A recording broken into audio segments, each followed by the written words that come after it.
Okay, just think about it. Why are there always artists in every century? How do we find them all around the world? How do they keep existing? And what really makes them special? Just because they can draw better than the others? Here we observe a creature known as an artist. They have been living in their natural habitat for over a year, surrounded by a sketchbook, tangled wire from the charger and headphones, and a dry water bottle that they choose not to take a new one from the fridge. Oh, wait a second, that's me! Anyway, hi, I'm Sha, also known by the internet name as Iris V or Mr.V, but you can just call me V. It may sound a bit random, but the truth is we artists often behave quite differently from most people. Sometimes a little, sometimes a lot. That doesn't mean we completely different, though this video was made to give people a better understanding of an artist's perspective. And well, it's also a project I need to turn into my future. What is an artist, and how they become an artist? Some people may be joking that artists are born with a pencil in their hand, ready to work.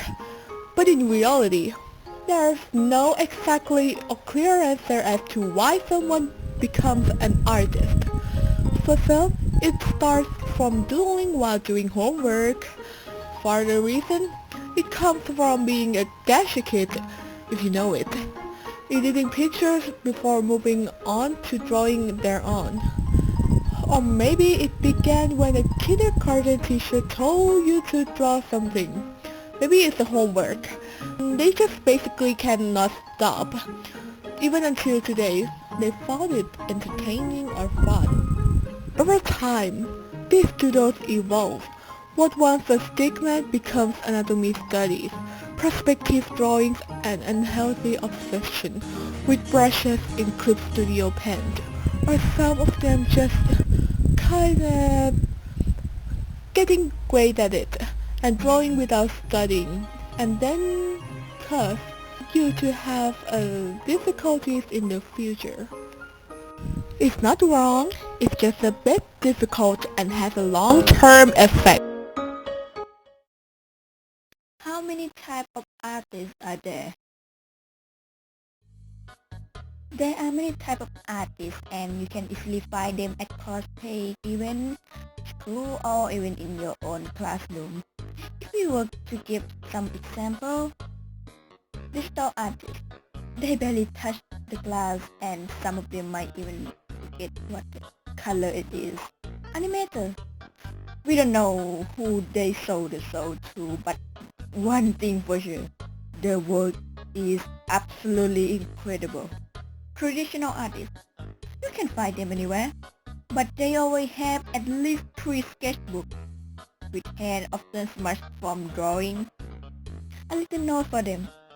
Once you mention their favorite character, they simply will not stop talking, and some of them are all of the type that we mentioned. And if you ask, so what's the lifestyle or perspective of artists like? How is it different from everyone else? Well, we can give you quite a few examples. When we see people dressed in eye-catching outfits, whenever it's at the mall, in public, or even online, we gonna use it as inspiration for our OC. Yes, you heard it right. Your unique feature might just end up in someone's artwork or original character. I'm not sure if every artist does this, but I'm definitely do. And honestly, I love people who dress in their own style. I really want people to be more confident in how they express themselves. Staying expression and pose while drawing. Sometimes we need to check if the facial expression and pose we're drawing actually make sense. This might include testing if the anatomy look right. For me, The strange expression while doing some art happen a lot, but with posing it's usually when I'm drawing hands. I always end up acting it out myself. Back pain. Yes, we complain about it all the time, and we don't always know why. But if you take one look at the trim posture, you will see the answer right here. Still, for some of us, it's just obvious way to draw. Everything can become character design.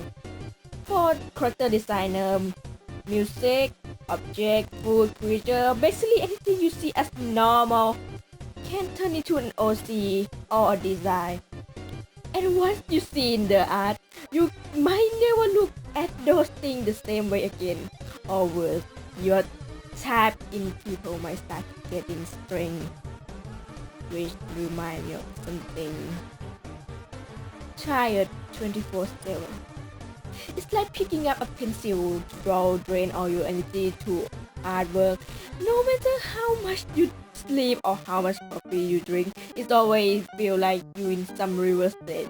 For some, coffee make them sleepy, while just 2 or 3 hours of sleep might keep them strangely energizing all day. iPad or sketchbook already ready.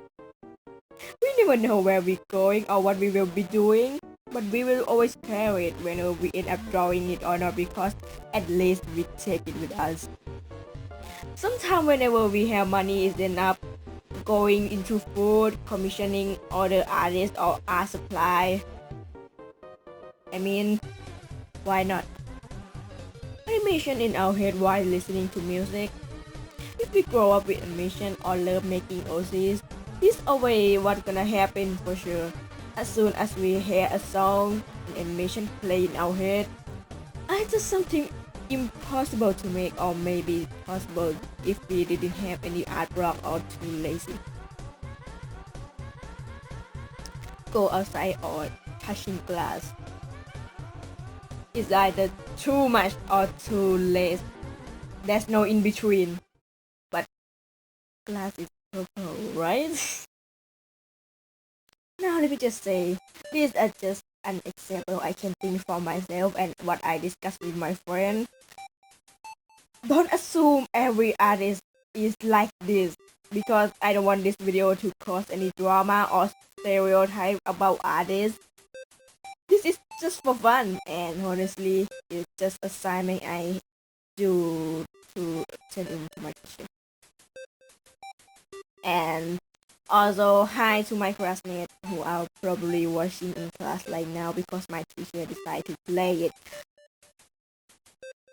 I'm not sure if this video might be a little off topic since this is my first time making something like this.